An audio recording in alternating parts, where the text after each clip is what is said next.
अस्सलाम वालेकुम। उम्मीद है कि आप सब लोग खैर आफ़ियत से होंगे। बेटा, अगर आप लोगों की फ़िज़िक्स की तैयारी नहीं है, आप लोगों ने बिल्कुल फ़िज़िक्स को नहीं पढ़ा या आप लोगों को ये टेंशन है कि आप लोग फ़िज़िक्स में फ़ेल हो जाएँगे, तो इंशाल्लाह ऐसा नहीं होगा। आप जस्ट इस वीडियो को लास्ट तक वॉच करें। मैं आपको यकीन दिलाता हूँ कि जब आप इस वीडियो को देख के फ़ारिग होंगे, उसके 10 से 15 आवर्स के बाद आप अपनी फ़िज़िक्स की प्रिपरेशन जो है, वो इतनी कर चुके होंगे कि आपके 40, 42, 43 मार्क्स आ जाएँ। ठीक है? तो टाइम को वेस्ट किए बगैर वीडियो को शुरू करते हैं। मैंने ना जो बहुत इंपॉर्टेंट डेफिनेशंस हैं फिज़िक्स की या बहुत इंपॉर्टेंट जो शॉर्ट क्वेश्चन आंसर्स हैं, वो इसी वीडियो के आगे अटैच कर देने हैं लैपटॉप की स्क्रीन के ऊपर जाके, ठीक है? तो वहाँ पे जाने से पहले मैं कुछ बातें शेयर करना चाहूँगा। बेटा, अगर आप लोग पूरी बुक के शॉर्ट क्वेश्चन आंसर्स नहीं कर पाएँगे, अगर आपको पता है कि हम नहीं कर पाएँगे ये पूरी बुक के शॉर्ट क्वेश्चन आंसर 1 दिन के अंदर, तो आपने करना क्या है, जस्ट जो वीडियो इसके आगे मैं अटैच करूँगा लैपटॉप की स्क्रीन, उसमें से आपने जो अपने चैप्टर्स आपने करने हैं, उसमें आपने चैप्टर नंबर 10, 11, 13, 14, 15 और 17 जस्ट इन 6 चैप्टर्स के आपने शॉर्ट क्वेश्चन आंसर अच्छे से कर लेने हैं। ज़्यादा से ज़्यादा ये डेफिनेशंस आपकी बनेंगी 40 या 45 इन 6 चैप्टर्स की। आपने जस्ट वो प्रिपेयर कर लेनी है और आपकी जो एक्सरसाइज़ेज़ के अंदर जो आपके एमसीक्यूज़ हैं, आपने वो एमसीक्यूज़ आपने अच्छे से कर लेने हैं, ठीक है?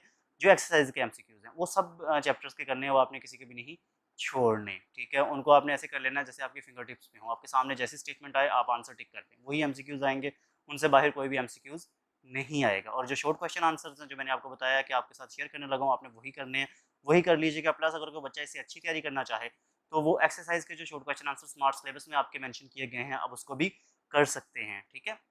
तो ये चैप्टर्स एक बार फिर मैं रिवाइज कर देता हूँ, जो चैप्टर्स मैंने नाम लिए हैं। इन चैप्टर्स में आपको चैप्टर नंबर 10, 11, 13, 14, 15 और 17 जस्ट ये चैप्टर्स हैं, इनको आप अच्छे से कर लें। अगर आप सारे भी कर सकते हैं तो सारे कर लें। इंशाल्लाह आप फिजिक्स में अच्छे मार्क्स ले जाएंगे, 45, 46, ठीक है जी। अस्सलाम वालेकुम। आ चुके हैं हम कंप्यूटर की स्क्रीन के ऊपर। आपके सामने डेफिनेशंस जो हैं वो लिखी हुई हैं, ठीक है? मैं एक बार पढ़ के भी बोल देता हूँ कि ये डेफिनेशंस जो हैं ये आप लोग कर लेंगे तो इंशाल्लाह एक दिन की तैयारी के साथ भी आप फिजिक्स में अच्छे मार्क्स लेंगे, ठीक है? उसमें सबसे पहले जो चैप्टर नंबर 10 है आपका, उसमें आपने करनी है Hooke's law, spring constant, restoring force, simple harmonic motion, simple pendulum, vibration, time period, amplitude, frequency, damped oscillations, wave, mechanical wave, electromagnetic wave और लॉन्गिट्यूडनल एंड ट्रांसवर्स वेव्स, और ट्रिपल टैंक की जो डेफिनेशन है सिंपल कि किस चीज़ की ये device है। इनकी जस्ट आपने डेफिनेशंस करनी है और प्लस डेफिनेशन के साथ अगर कोई बच्चा चाहे तो इनके फार्मूलाज और इनके यूनिट्स जो हैं वो भी कर सकता है। इसी तरह अगर हम चैप्टर नंबर 11 की बात करें तो चैप्टर नंबर 11 में आपके सामने है sound waves, tuning fog, loudness of a sound pitch, quality of sound, intensity of sound, Viber law और बेल की डेफिनेशन जो सिंपल यूनिट है इंटेंसिटी का, साइलेंट विसल किसको कहते हैं, अल्ट्रासाउंड की डेफिनेशन और उसकी एप्लीकेशंस में भी कोई यूज़ वो पूछ सकता है कि अल्ट्रासाउंड की कोई दो एप्लीकेशंस बताएं, तो आपको उसकी एप्लीकेशंस मतलब उसके यूजेस जो हैं वो भी पता होने चाहिए कि हम किन किन पर्पस के लिए इसको इस्तेमाल करते हैं। इसी तरह हम अगर चैप्टर नंबर 12 की बात करें तो चैप्टर नंबर 12 में स्फेरिकल मिरर की डेफिनेशन है, कनकेव कन्वेक्स मिरर की, सेंटर ऑफ कर्वेचर की, रेडियस ऑफ कर्वेचर की, प्रिंसिपल एक्सिस की, अपर्चर की, पोल की, फोकल लेंथ की, real focus and virtual focus, mirror formula, sign of convection, refraction, Snell law, refractive index, total internal reflection और prism, dispersion of light lens, इन सब की भी डेफिनेशंस हैं और प्लस इनके कुछ फार्मूलाज भी हैं। अगर आप लोग वो भी करना चाहें तो वो कर सकते हैं, लाइक साइन ऑफ कन्वेक्शन के, इसके आपको साइंस अच्छी तरह आना चाहिए, एमसीक्यूज में भी आ जाते हैं।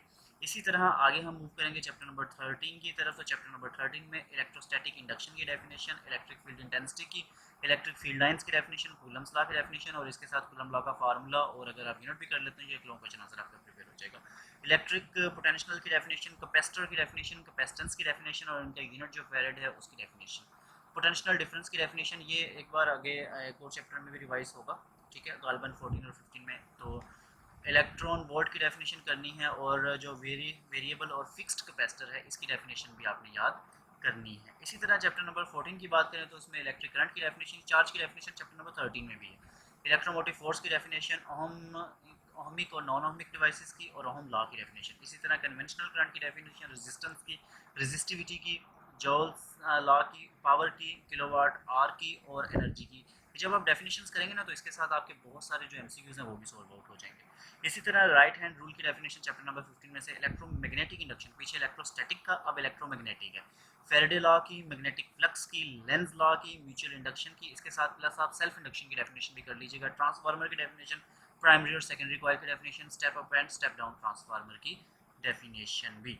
इसी तरह अगर आप चैप्टर नंबर 16 की बात करें तो इसमें analog and digital electronics, analog की एक सेपरेट डेफिनेशन है, डिजिटल इलेक्ट्रॉनिक्स की एक सेपरेट है ब्रांचेस, बिट बाइट्स और उसके बाद डिजिटलाइजेशन की डेफिनेशन, लॉजिक ऑपरेशन की डेफिनेशन, लॉजिक गेट की डेफिनेशन, और की, एंड की, नैंड की, नोर की, इनकी सबकी डेफिनेशंस, इनका ट्रुथ टेबल, इनकी डायग्राम और इनके फार्मूलाज ये लाजमी कीजिएगा।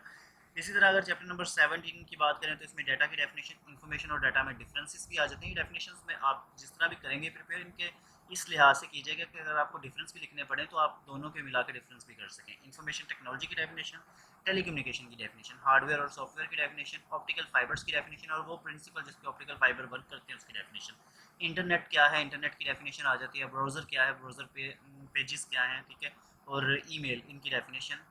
और इसी तरह चैप्टर नंबर 18 की बात करें, इसमें एटम की डेफिनेशन, न्यूक्लियर नंबर की definition, atomic mass, atomic number, isotopes, radio activity and background radiation, cosmic radiation, half life, radio isotopes, fission और फ्यूजन रिएक्शन की डेफिनेशंस अगर आप ये अच्छे से प्रिपेयर कर लेंगे तो इंशाल्लाह मैं आपको यकीन दिलाता हूँ कि आपके मार्क्स भी अच्छे आएंगे और आप पास भी हो जाएंगे जस्ट वन डे प्रिपरेशन के साथ। ठीक है, दुआओं में याद रखिएगा। एट द लास्ट चैनल को सब्सक्राइब ज़रूर कीजिएगा। ठीक है, आपका होस्ट अली ताहिर।